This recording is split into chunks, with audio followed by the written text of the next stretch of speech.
All right, let's begin the June 16th, 2020 meeting of the Richmond Redevelopment Commission at noon. There's several of us joining via Zoom, as well as there's some people in the Hutton Community Room attending in person. Just so we make sure we have a quorum, and I really can't see everyone who's in the room right now. Do we have a roll call, please, of who's in the room? Sure. In the physical room? Sure. We have Mike Bloom, Gary Turner, Kim Vessels, Greg Steens, and then Jason Truitt is here with the media. Okay. So we do have a quorum. Okay, we're missing Allison at this point. Is that correct? Correct. And Jenny. Jenny is not able to join us today. Okay, so we do have a quorum, so let's begin. Our first order of business today is to review the minutes from our March 10th, 2020 meeting. Does everyone have a copy of that? And have you had an opportunity to review it? And are there any changes or corrections? Hearing none, I make a motion to approve the minutes of our March 20th meeting. Second. I hear a motion and a second to approve our meeting minutes of March 10th, 2020. All in favor say aye. Aye. Opposed, same sign. Thank you, minutes are approved. Second item of business, our financial review. Beth, will you please lead us through that? Yes, several things to note on the financials for this period. When you're looking at the tax incremental financing, our main TIF fund for allocation period number 1, you will see our expected revenue that we're anticipating. And then you will see Johns Manville bond correction and Heartland bond payment correction. Those payments for those bonds inadvertently came out of this TIF allocation area fund instead of coming out of the Johns Manville bond fund and the Heartland bond fund. So balance adjustments will be made by finance in order to correct that, but I did want us to be able to see the funding that we do have available with those numbers back in our budget. So those are listed as a correction item. Okay, so they're added back to our funds. Correct. All right, thank you. How did that happen? They used to all be, all of our bonds, if you'll recall, we had everything in one fund.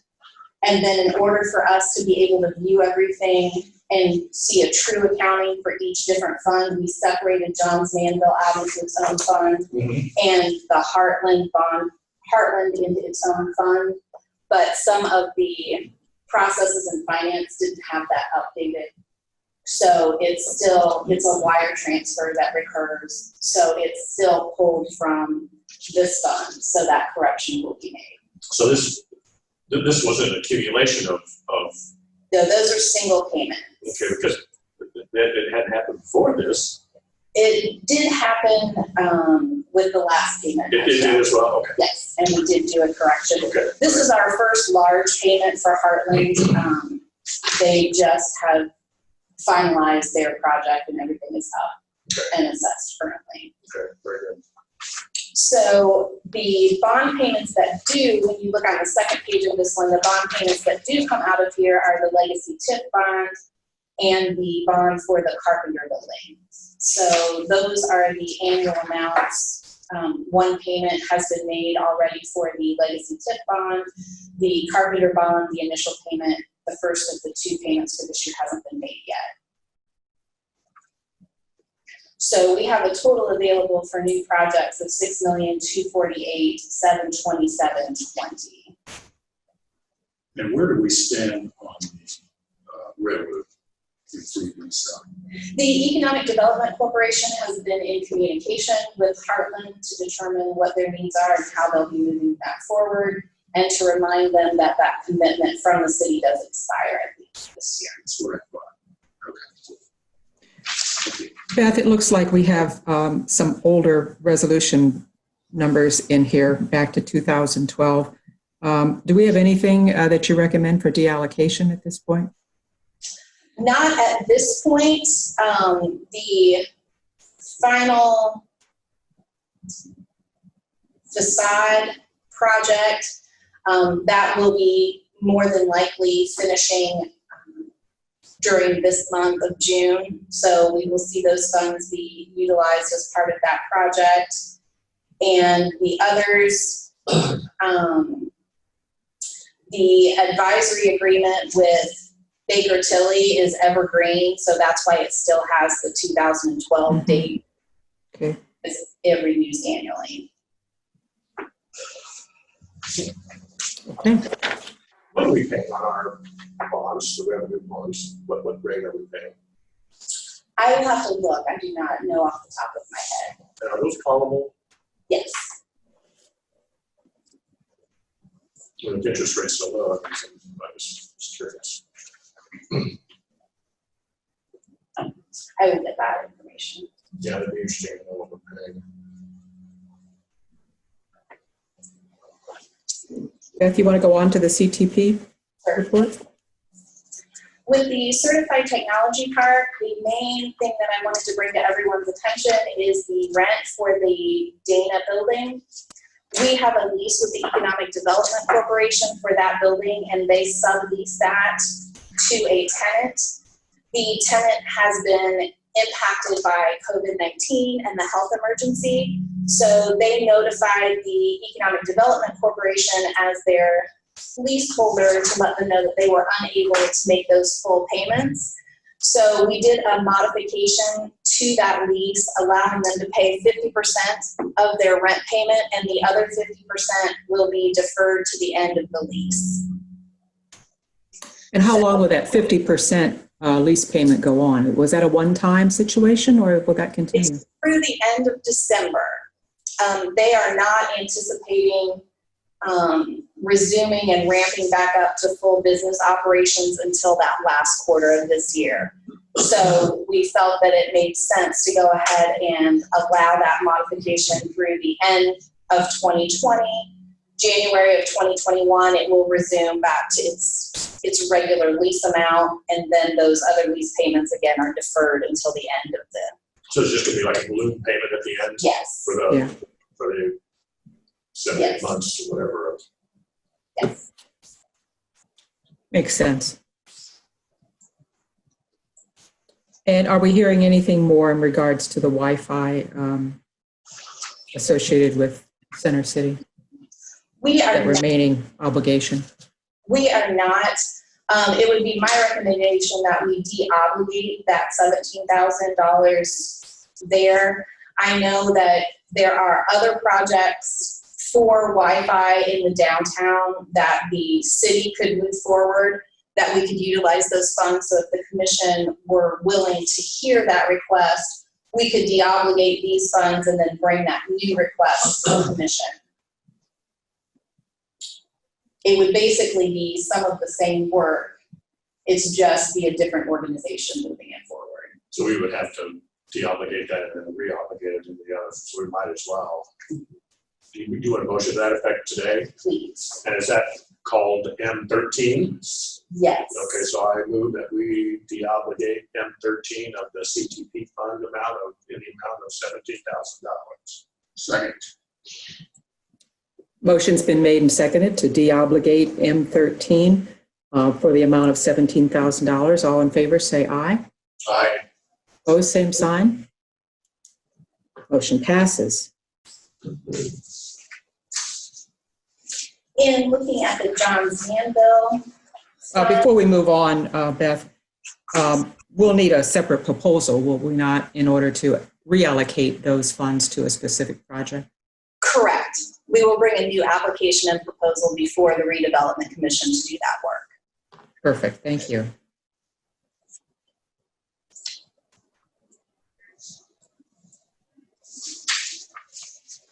Okay, go ahead, Beth, I'm sorry. The Johns Manville Fund, again, we have the anticipated revenue there, and you'll see the annual bond payment is still showing 100% versus 50%. So that will be modified on the next financials. That's the payment that inadvertently came out of the allocation area number 1.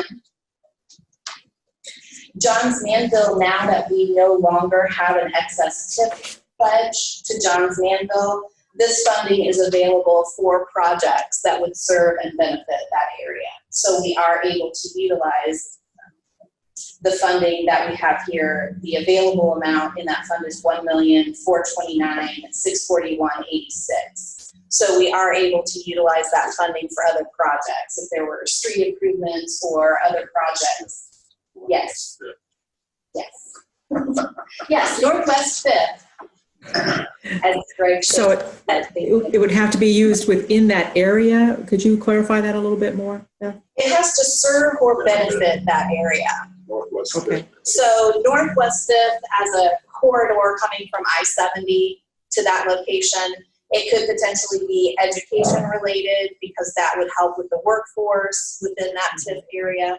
So there are some different uses that we can utilize. This, again, our pledge to them ended in 2019. So this is the first time that we're seeing revenue that we're able to utilize from this. Okay. So do we need to officially deobligate this amount, or does that get moved then into general TIF funds? What's the next step? It will still be, it will have to be spent from this fund. Okay. So So we just need to remember it's there. Correct. And then when we do the resolutions, we may do a resolution where a portion of that would be reflected that it's coming from the Johns Manville Fund after bond payments, and then also from allocation area number 1 after bond payments, if that's appropriate. Okay. But we would have to identify both funds in our resolution. That's good news. Yes. And then with the Heartland Fund, again, this is kind of the first time that we're actually seeing, you'll notice our annual payment is $1,928,000 in bond payments for that project. This is set up so that it is, if the TIF revenue does not cover that bond payment, the company is responsible for that deficit, not the city. So the way this bond is structured, if their revenue doesn't come in to an amount where we are able to fulfill that full obligation, let's say that because of COVID-19, they've had some challenges and their revenue doesn't end up for the TIF area, maybe they didn't complete all the projects they had anticipated and the assessed value isn't where they thought it would be, then there could be a possibility that that could come in at a lower amount, but then the company would be responsible for that, not the city. They purchased those bonds. Okay. So Anything else, Beth? Any questions on the financials? Yeah, I do. Yeah, go ahead, Gary.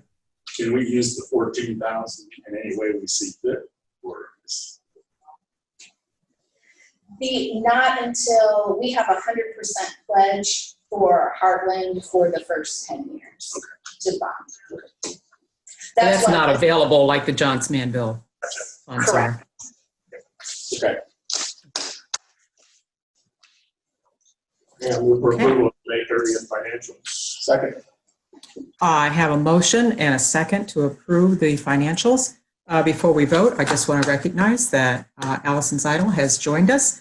So she is now officially a part of the meeting today. So she's Sorry able about to that. vote with us. No problem. Technical difficulties. Thanks for Okay. understanding. No problem. I understand. All in favor, say aye. Bye.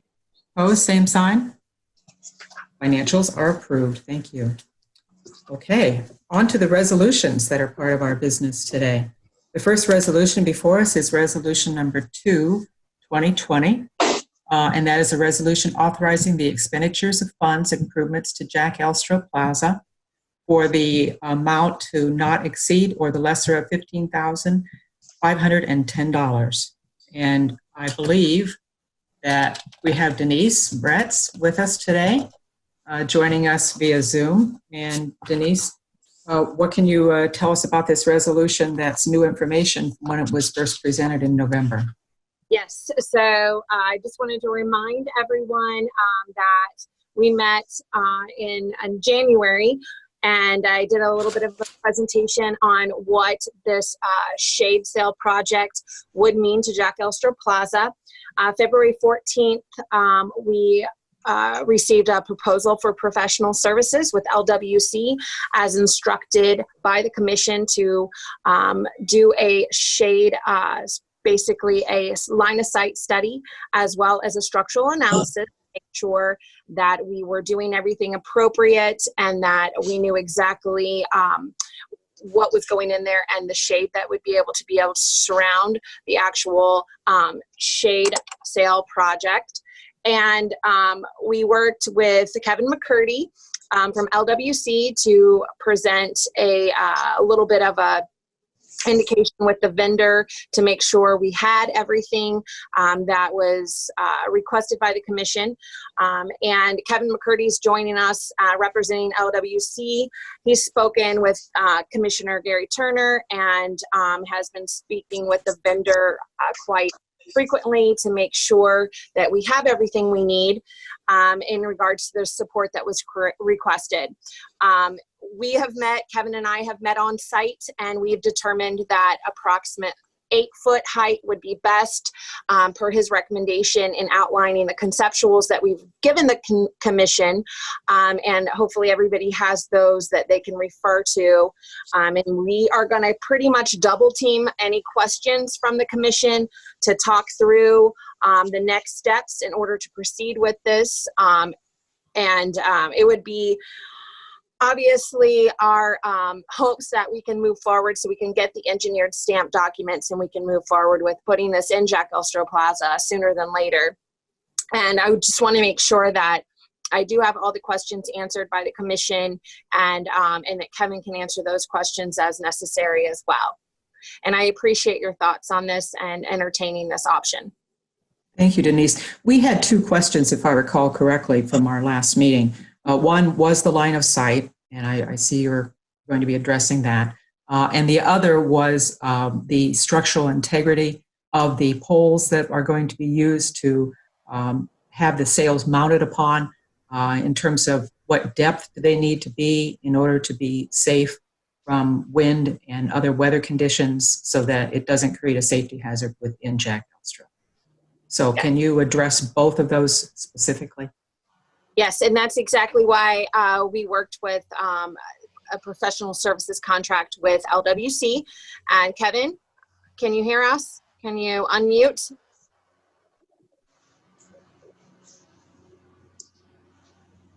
Not sure if he's having technical difficulties as well. So in the conceptual that was given, we've been working with the vendor to determine the appropriate structure and how deep the poles need to be. And there's an engineered stamped document that we'll be able to receive once we can proceed with the project. And I believe, Gary, you have spoken with Kevin as well regarding both of these options. I think a lot of what we had discussed, and Kevin's on now, a lot of what we discussed is also the shade proximity, and that's why the conceptual was performed too, because I think we really wanted to make sure we got the most bang for our buck, not only from the line of sight to be able to see exactly to the stage and it be appropriate, but also how we can garnish the most shade from the sun at different times of the day. Since it's kind of right in the middle, it's hard to kind of figure that out. So that line of sight study and that shade proximity really helped us to figure out exactly the height of the shade structures that we want. And then obviously that determines the size of the post that needs to go in the ground and how deep. Kevin, is there anything that you want to add to that? Can you hear me now? Yes. Yes. Okay, thank you. I was following Allison's footsteps there with technical difficulties. I'm going to share my screen for just a minute here, if I can figure this out. Can everybody see my screen, which has some technical drawings on it? Yes, we can. So the conversation that started is when we put together our proposal for this was we were going to independently create essentially something similar to what you are seeing on the screen. What we needed from the vendor are their reactions for that. So you know, when you think about a shade structure, there's this post that comes out of the ground, and then there's this fabric that's putting some tension on it in some directions. And then the wind affects that, you know, any kind of loading you have, like the wind or something happens to land on it unexpectedly, et cetera. In talking with the vendor, as we talked through what it was going to take to get those reactions so that we could do our analysis, it came to light that, in fact, they could provide the same service at a more cost-effective price, essentially. So that was where, in part of that conversation with various people, we found what you're looking at is what they would provide at the end of the day in lieu of us doing that ourselves. And, you know, the question gets to be, well, is that valid because we are not going through that process? I think at the end of the day, what validates that is it will be stamped and sealed by an engineer registered in the state of Indiana. Again, this is a sample project. I think the company is leery of giving us something that's exactly what we need for this project, so we don't just take it and run and do something silly and put somebody in an odd position from a liability standpoint. So they gave us a sample project that's not exactly this, because if you do look at 6 posts instead of the 4 we're looking at. But what it does is, again, give us what we would be after at the end of this process. Now, they were unwilling to do this, and this is where it's become a little bit of a chicken and an egg thing, and why you don't have something final in front of you now that, you know, they want a contract to move ahead before they will provide this as part of their service. So this gets rolled into their service. But again, what it is that it is a set of sealed documents that could be submitted to the state and really substantiates that 2 things.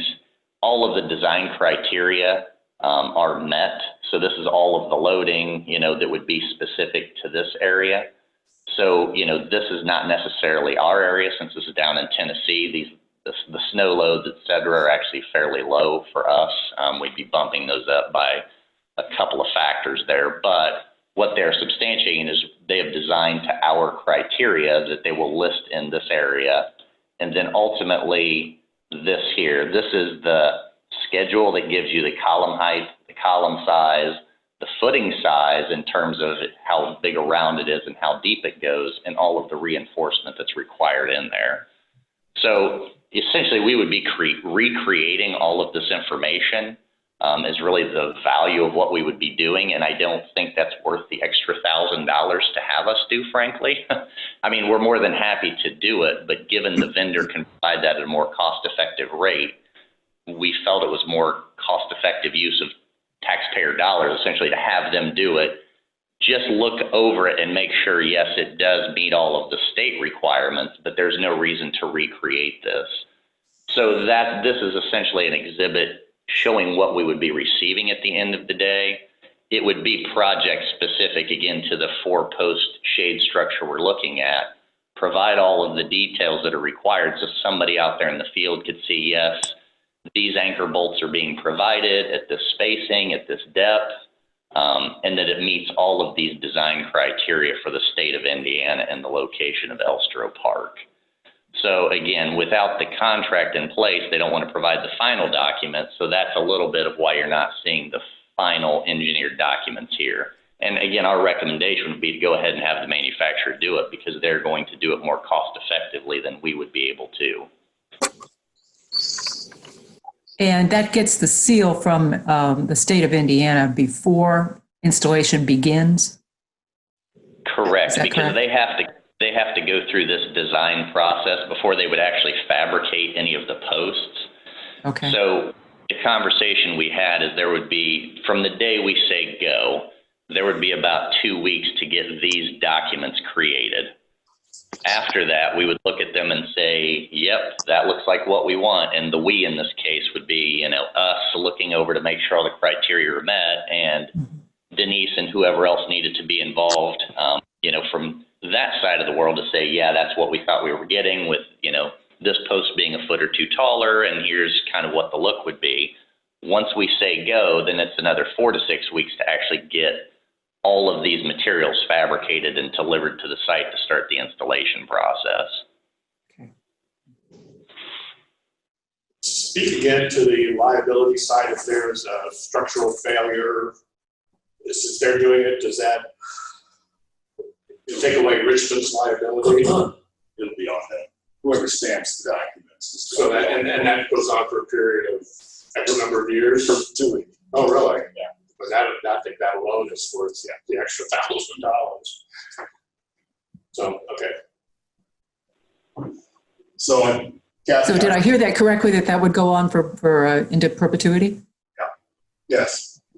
Yes, us poor engineers and architects can be sued at any time. Isn't that comforting, Gary? It is indeed. So I'm very happy with what I'm seeing here, Kathy. It's more than adequate. I'd like Yeah, I agree. to talk a little bit about the arrangement of the shades and the number of shades. Given what I consider to be a very reasonable cost, I think we need to probably consider doubling the number of shades that we're showing in this drawing, because we're getting not a whole lot of shade for the area that we've got to attempt to provide shade for. I'd like to see maybe 4 shades on the west side of the park, and at least 2, maybe 3 on the east side of the park. And I wouldn't object to the idea of considering going to a 20 by 30 size shade. I put this all in the context of what we were considering several years ago when we were thinking about putting a more permanent shade shelter up at the tune of about $300,000 With the solar panels? with the solar panels. And I think we can do everything I've just described and probably keep this whole project under $100,000 easily. I'd like to know what other commission members think about that. So I had asked Comments? the first time we talked about this, so it didn't seem like a lot of shade, right? And as far as aesthetics, is there a concern that it just doesn't look like a mushroom field? I think it'll be very nice, actually. I mean, spacing will be important so that they're, appropriately spaced and arranged, but I don't think that'll. Kathy, Mushrooms of the old downtown. Go ahead, Denise. so actually, Kevin and I, when we were on site and we were talking through this, we actually discussed kind of a phase 2 approach. And Kevin, is there a way that you can highlight that middle shade sail that we were looking to do as almost a phase 2 approach to get the most shade possible? My keys in my truck. You can fill that space. Yeah, that's a good idea. So that would be a larger shade above the other 2? Yes, that is correct. And the reasoning for that phase 2 approach would be that aesthetically, it would kind of help with the balancing of that section there. So it would be higher than the 2 lower ones. And yeah, we had thought about this when we met on site, and we kind of determined the 2 shade sails on the sides that would get the most shade, but then leaving room for that entrance area across from the library and having a larger sail up in top that could get us even more shade in that seating area. And then obviously there are people who like to sit in the sun. And so we wanted to make sure that that was an appropriate option over here towards the east side, the southeast corner there. But again, an appropriate shade structure there might be something we could talk about that could mirror the one on the north end. But yeah, that would kind of be our phase 2 approach. And if the commission would like us to entertain that during this time frame, we would be happy to do so. I rather like the idea of phase 2. I think maybe getting phase 1 done, get it in there, get it installed, see what it actually looks like. And then I think that might give us a better opportunity to then decide where we need additional sails or shade. I would say this about that. It's always more expensive to do a second phase than to do it all at once. Yes. So we would incur additional expense. And Kevin has. I'm sorry, Gary. My video froze. Could you please start again? I say doing it 2 phases will cost us more. doing it all in one fell swoop will be more cost effective for us. But the other thing I would say about that is Kevin has software that he can use to actually show us exactly what's going to happen with the shades on the ground. Okay. He's literally tracking us through the day, showing us where the shade's going to fall, where it's going to be at what time of the day. You do it by day, by season, and so on. So we can see in advance what it's going to do without having to actually put it up partially. So you can get a good simulation. Yes, exactly. Okay. And that's really what the image you're looking at is kind of like a frozen frame in time. And that was really my point. I know initially this was a structural analysis and a line of site study, but to me, it was more important to look at really where the shadows are falling. Because in this, you can see, for instance, at these structures at 3 o'clock in, June, about this time of year, your shadows don't sit under the shade structure itself. I mean, they're actually right next to it. So while intuitively you may think, yeah, I set this thing here, put my tables under it, people are going to migrate their chairs at 3 o'clock here. And honestly, by 6 or 7, you're probably sitting in the grass. And to Gary's point, yes, our software can show that through the entire day. I mean, we can do kind of a video simulation that shows you as they start to run out what they look like on a given day. And that's where in our conversations, we were talking about, what months will this be used? What times of day will this be used? So finding appropriate locations. And that's really what drove kind of the angle and pulling these back as far west as we could get to really let that shade start to hit here and kind of stretch then across the lawn plaza made the most sense. So that was part of that decision-making process to the final sighting you're seeing here. Okay. And again, if we need to show more of that, we certainly can as we talk about other structures to validate that. But I do agree with what Gary said. I mean, we can do a lot of that validation right now so we don't make a decision and later have to then question it or think, why didn't we consider something else before? Sure. Well, if we have the capability of doing that, then I think we should. Denise, that might kind of hold up things here a little bit, but we might have a bigger, better project when we're done. I think the real key, and Denise and I talked about this quite a bit, is really what are we shooting for? So, again, as you look at this, at noon, the shadows would be right under these, and that's where your shade is going to hit. As we're looking in this image at 3 o'clock, they started to shift quite a bit east from there. If programmatically 5 to 6 is the sweet spot we're trying to hit, that's a different something that's going to happen. So at the end of the day, that's what really drives where do we site these, is what are we trying to shade for ultimately. I mean, that's one of the challenges along the east side here as you look, in this structure, even though it's over the seating area, even at 3 o'clock, it's really in the planting area. And by 6 or 7, it's going to be over the splash pad. So realistically, this is more of a lunchtime shading than an evening shading situation along the east side of the property. Which is good. Yeah. Denise, can you remind me of the expense on the application or on this application? That line is blank and I don't remember what was brought to us the first time. So this was a request for $15,510. And then there was a match coming from the mayor's lit fund to be able to help with this. We took the top of the professional services off of the mayor's lit fund at $6,900.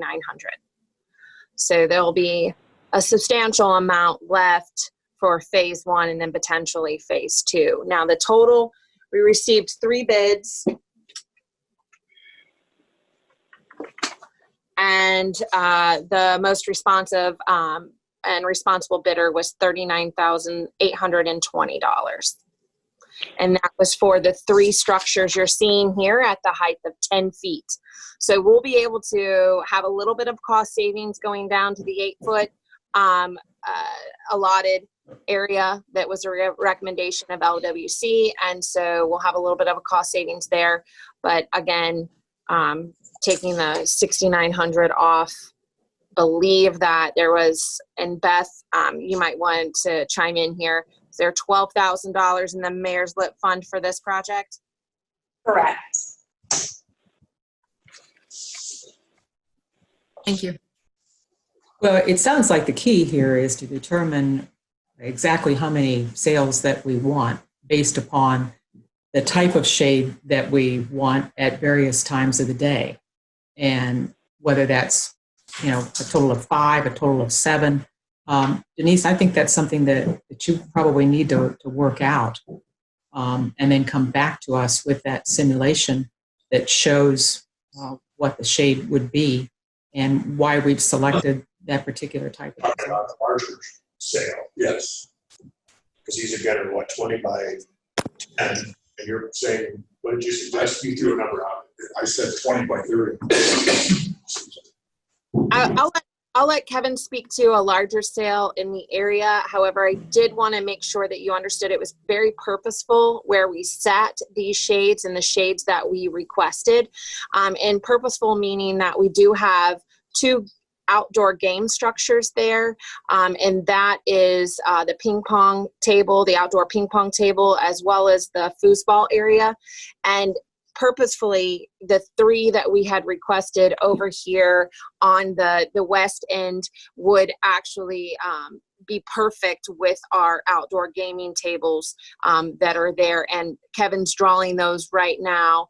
And so we talked through that a lot. I mean, they can be moved. However, they're actually bought to kind of stay put and in place. And so we want to make sure that we keep them as good as they are now. And we do not want to continue to move those around. So basically, it was very purposeful in the request of the phase 1, and then again on the potential phase 2 that we were talking through when we were on site. And we're happy to look at a larger shade structure. Kevin, do you have anything to add to that? I don't think so. I mean, it's really going back and re-looping on the process we already did of here's what we want to shade and when, and looking at supplementing, the additional structures we had already somewhat talked about just to see how they do work in conjunction with the rest of these. But I do agree, just to back up, especially the angled ones that are over here on the west side, part of that was just trying to avoid really staying in the limestone fines area for excavation of foundations and staying away from curbs, which kind of edge these planting areas.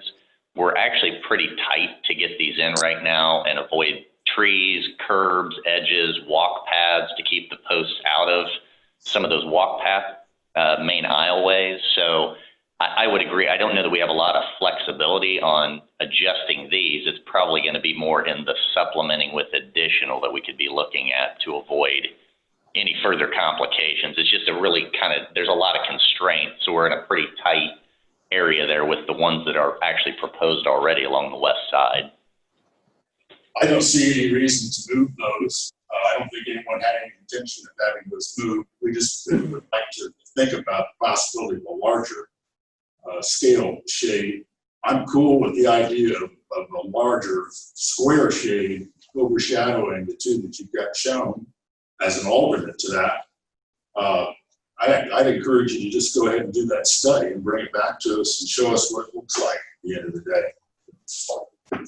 I agree. I also would like to just have your permission to talk through this with the mayor as well, because I think aesthetically there was a type of shade sale that he was after.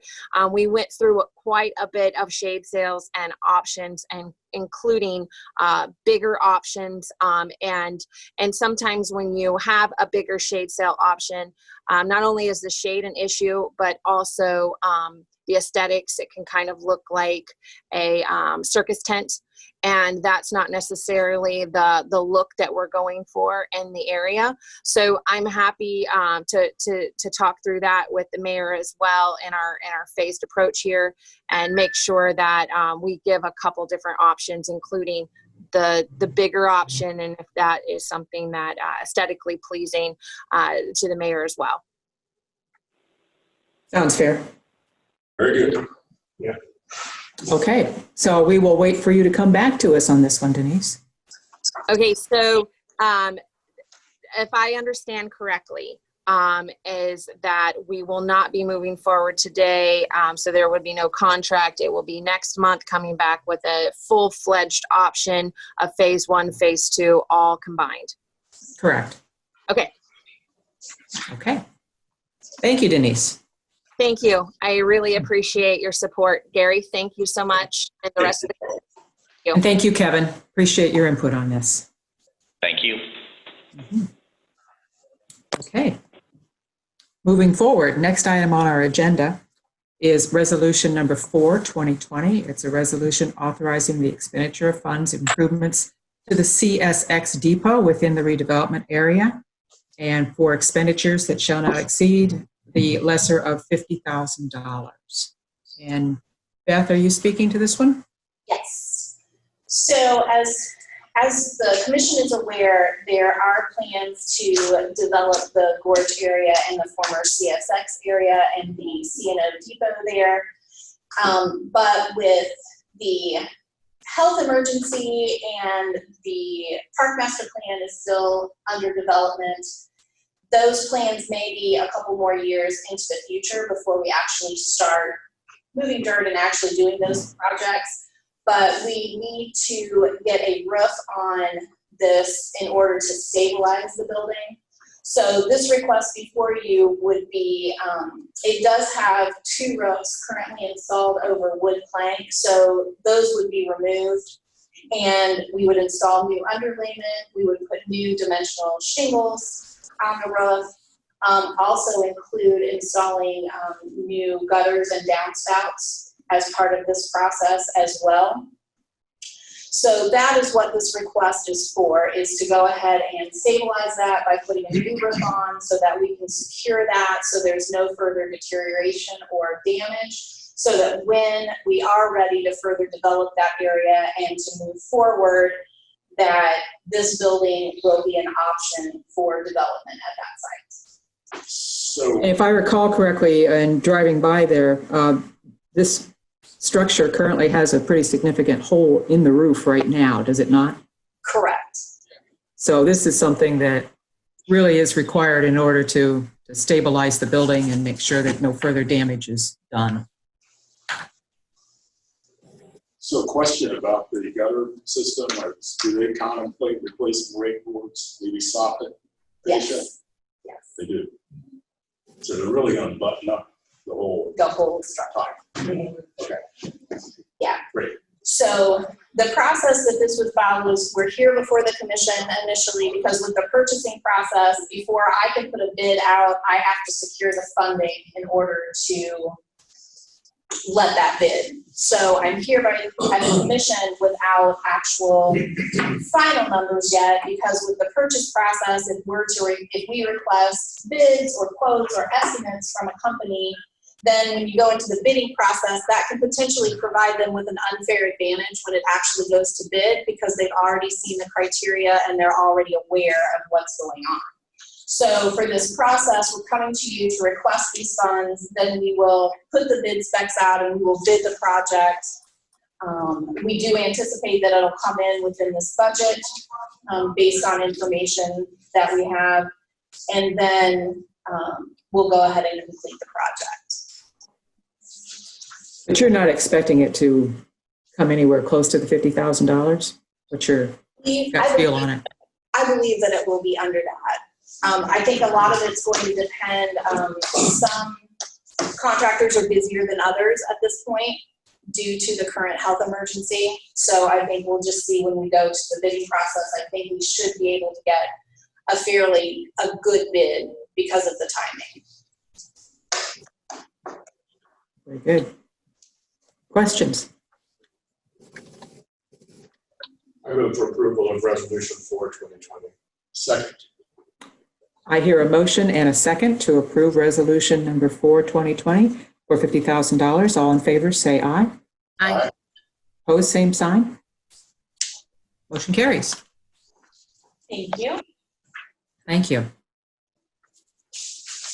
Moving on to resolution number 5, 2020, a resolution authorizing the expenditures of funds, improvements to downtown infrastructure within the redevelopment area, specifically the parking garage. for $137,400. Greg, I bet you're there to speak to this one. Yeah, I am. All right. I'll begin. Back in November of 2019, the Redevelopment Commission approved funds for the parking garage repair assessment. The city hired WCTV Incorporated to provide the assessment of the needs of the 45-year-old parking garage. That would allow it to be serviceable for several more years. The study assessed the architectural, structural, and mechanical and electrical systems of the structure, determined what was necessary to bring it into good repair, and then to provide a report of findings with recommendations necessary to bring it within good repair. LWC assembled a team consisting of architects of its own firm, Shelley and Meyer Associates, for structural evaluation, and L2 Engineering for mechanical and electrical systems evaluation. On January 16th, 2020, the team made a thorough investigation of the building structure and systems, findings of which are included in the report that they provided. They said, in general, the City of Richmond parking garage is in good condition, considering its age. It has been maintained in a way that has preserved its integrity and service life. The implementation and recommendations in the report that they provided us will serve the City of Richmond for many years. The garage structure, however, is on the cusp of needing significant repairs to mitigate the effects of de-icing salts which induced corrosive deterioration. Without these repairs, the safe continued service life of the facility will be significantly shortened. So the report that they provided us is divided into 3 assessment sections: architectural, structural, and mechanical electrical. The findings and recommendations and cost estimate was provided in the report that is before you. So I worked with this firm to determine what the architectural needs, what I saw were architectural needs, structural assessment needs, and mechanical electrical needs. I requested that a description and pictures be taken of each item that was required in the report, with a lower range cost estimate and a higher range cost estimate, and the priority of repair. So I requested that in phase 1, they gave us a summary of costs, which included construction costs, design costs, and testing costs.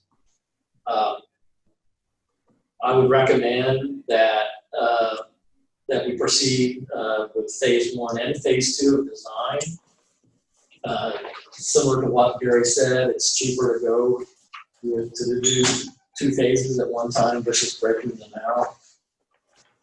The other thing to consider moving forward with this is the federal government is going to be moving forward, it sounds like, with a stimulus infrastructure plan for the country.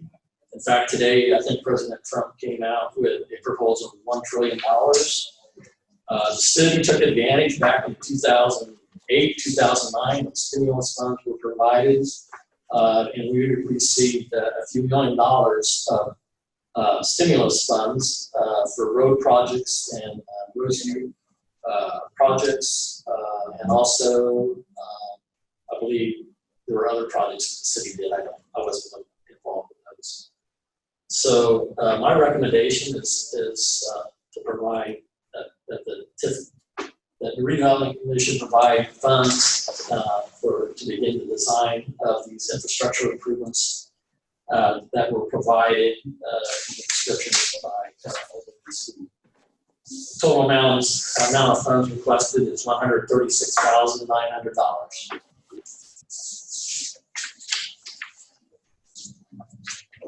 Are there any questions? Greg, I mean, well, from what I'm seeing and looking at this cost estimate, these cost estimates are much higher than what you're requesting. What am I missing? I'm just requesting funds for design at this time. Oh, just for design. Yeah, the reason that I think we need to get the design completed, because if the government requests projects that are shovel ready, like in the past 10 years ago, these funds were paid at 100% by the federal government. So I think there's a chance if we get these projects designed that this could be an eligible project that the federal government would pay actually 100% for. Okay. Thank you. Thank you for that clarification.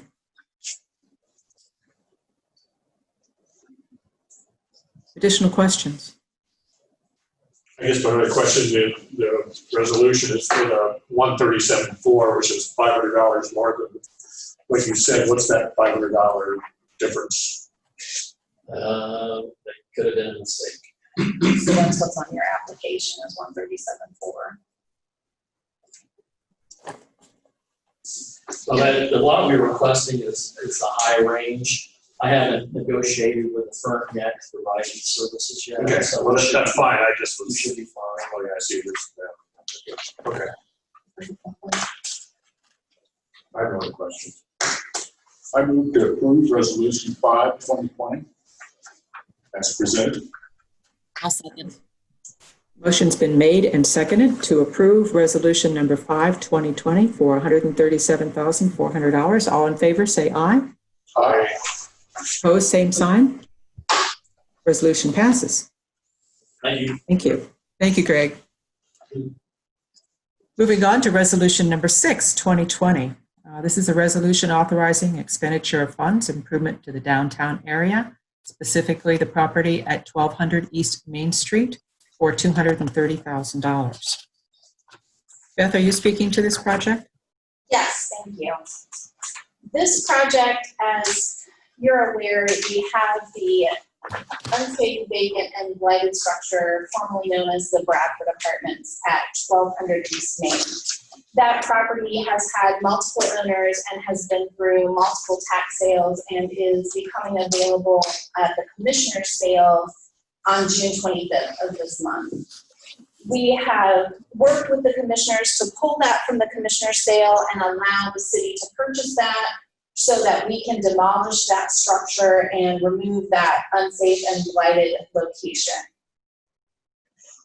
With the removal of this, we will benefit the area with providing a safe green space there, as well as it will assist with the assessed value of the properties around it, as well as their ability to acquire insurance at a reasonable rate. These vacant and blighted structures have a huge impact on insurance, and we have experienced different homeowners that have been able to get homeowners insurance due to being located next to vacant and blighted structures. So this will help that area in full.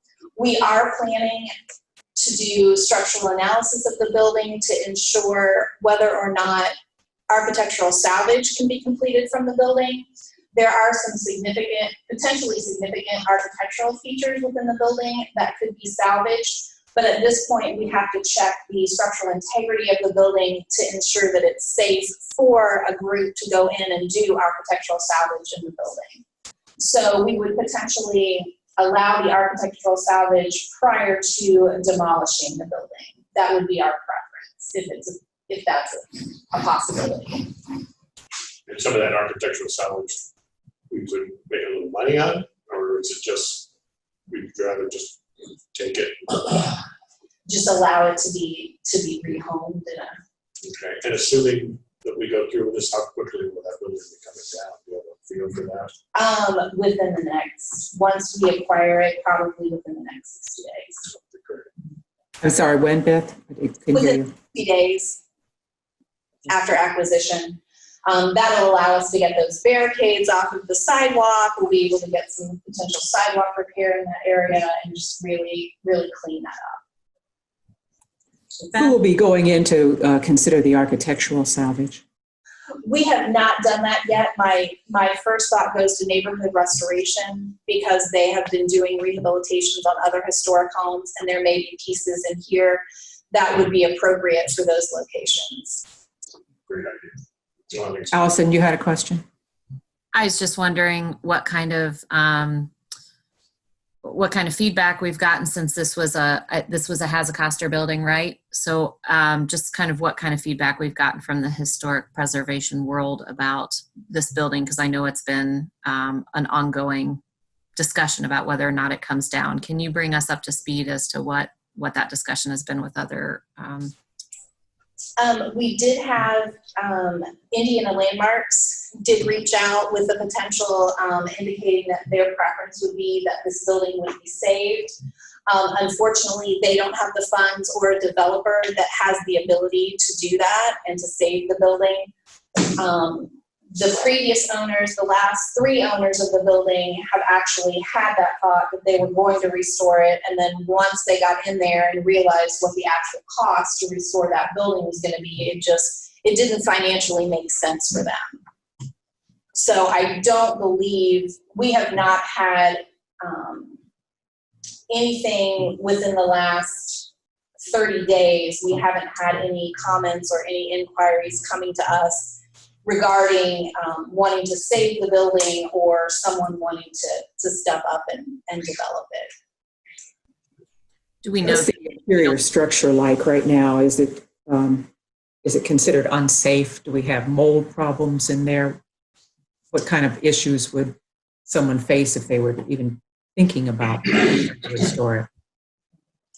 Yeah, I have not been in the building probably for 5 years. 5 years ago, this building has been open, and it has had individuals in and out of this building, squatting in this building, some small fire areas in the building. So it's not something that would be easily rehabilitated. Allison, I think I might have interrupted you. Did you have another comment? That's okay. I was just wondering if we had any idea about what the rehabilitation costs were going to be, or what anybody had considered, if anybody had even gotten quotes. The last group, not the current owners, but the owners before that, had estimated that it was going to be about $1.5 million to rehabilitate the building, and that was to rehabilitate it back into apartments. Of course, this would free up land space for further development of different housing structures. Yeah, I struggle with this one just because it's a historic, a significant architect and everything. I totally understand the condition is what we would feel is beyond the need for investment, but I do struggle with this a little bit. I think we all do, Allison. I know that when I saw this come up, I remember when I first joined the Redevelopment Commission, which I've kind of lost track of time. It's probably about 10 years or so. In working with Tony Foster, when I first came on, he said, you know, one of the big things that we're going to face is what to do with the Bradford Arms building. And that was 10 years ago, and you know, we haven't really seen any progress associated with anything moving forward on that building. And unfortunately, during that time period, we've seen it further deteriorate. And it is a struggle. I mean, you hate to see a building like that go down. I think as long as that building has been, if there was a viable project, I think somebody would have stepped up. And the fact that they haven't kind of indicates to me that. Yeah, that's my point too. It's been out there long enough that there's been plenty of opportunity for people to step forward with a plan. That just hasn't happened over the last 10 years. Yeah, I agree with Allison. I think none of us are, you know, we don't want to see nice buildings and significant, important buildings, but there does come a time where you have to make a decision for the best of the community, and not just for our individual desires, but what's best for the community. Well, I think the hope is that a developer will come in and use that land and really develop something that helps to improve the overall quality of the neighborhood. I would move to approve Resolution 6, 2020. Second. A motion to approve that has been made and seconded. All in favor, say aye. Aye. Opposed, same sign. I'm going to oppose this one. Okay. Motion carries. Okay, good. Thank you.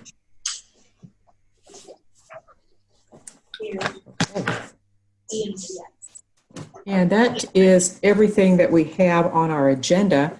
Beth, is there anything additional that you would like to put forth? I believe there has been a question about potentially coming together again in another week in order to consider some additional resolutions so that we would have a special meeting. Could you give us some more information on that? That is correct. And in meeting with the mayor, there are a couple of other potentially time-sensitive projects that he would like to bring before the commission. And there was not the ability to prepare those projects for presentation at this meeting, but he is wondering if the commission would have the availability to meet next Tuesday at noon to hear those projects. I'm available. Put it out to the rest of the commissioners to check their calendar and see. The 23rd? Yes, the I'm 23rd. good. Sorry, I was muted. I am not available at noon, but I could be any other time that day. And we're not married to the noon time if others. Yeah, I'm not either. I mean, anytime if we need to schedule around Allison's schedule, that would be fine with me. I'm sorry. I could do 1, I could do 11, I could do anything. I just have another meeting scheduled. I think 30 minutes would be sufficient. I could do the 11 o'clock as well. 11? I could do 11. Gary looks like had to leave because I know he had another meeting, so hopefully he'll be able to join us as well, and we'll check with I him. know, 11 unless we hear otherwise. Yes. Okay. Yeah, let's plan on 11 o'clock. Thank you for being flexible. Oh, Yeah. no problem. We all have to be flexible in these times. Is there any other business before the commission at this point? The only other business that I would bring would be that Baker Tilly is planning to join us at our July 13th meeting to review the TIP annual report. This will be the meeting that will be open to all of the overlapping tax districts. They'll be receiving an invitation to attend that meeting on July 13th, and that will be held in council chambers. Okay, very good.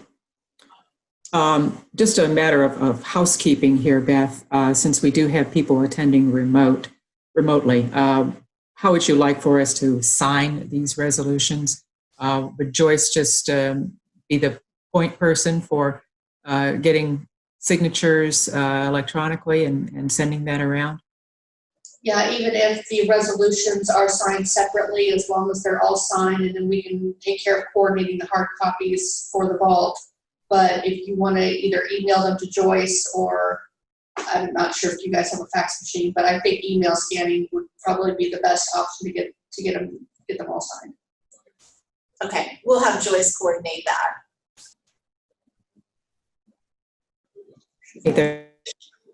Oh, Kathy's frozen.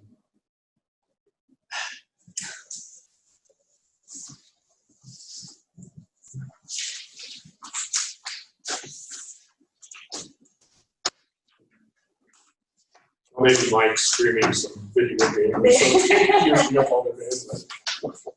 Well, but you really don't even need to adjourn a meeting. Everybody can just get up and walk out under the open door law. Oh, Kathy's back. Okay. Well, if it's still frozen and anybody's got audio, I will go ahead and adjourn the meeting at this point if anyone's able to hear me. So, Yes. okay, good. We've got a thumbs up that we have audio, so I'm officially adjourning the meeting. Thank you very much.